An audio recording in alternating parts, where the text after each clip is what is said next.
In other news tonight, Utah geologists have just released new maps showing active fault lines running through the very heart of our state. That data comes from some high-tech scanners and could shape how communities plan future growth and their infrastructure, too.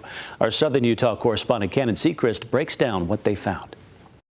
Most of the time when we talk about earthquakes in Utah, the focus is on northern Utah along the Wasatch Fault. But the Utah Geological Survey says central Utah is filled with active faults too. And new high-resolution mapping is now giving scientists their clearest look yet at the risks below the surface. The new study looked at parts of 6 counties inside of central Utah, a region geologists call a critical transition zone between 2 major geologic provinces. These are also areas growing fast, with major highways, power lines, and communities spreading across the landscape. So we expanded a lot of the fault zones. We identified new faults that previously hadn't been mapped. So just kind of expanding that scope and understanding of those faults is kind of the main takeaway from this project.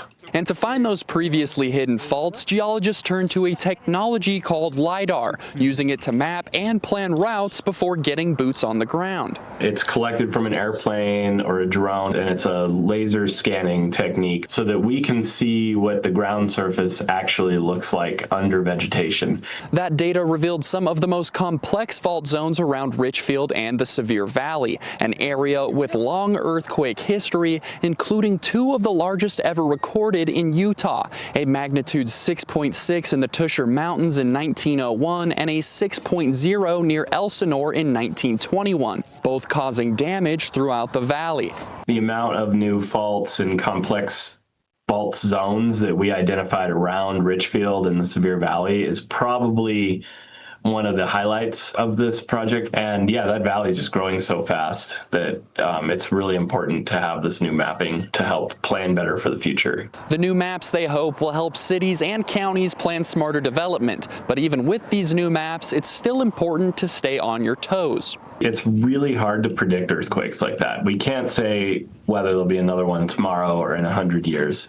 2 of the best things I can tell people to do is have an earthquake kit ready and a plan with your family for if there is a large earthquake. Everybody should hopefully know just to get under something, stop, drop, and hold on.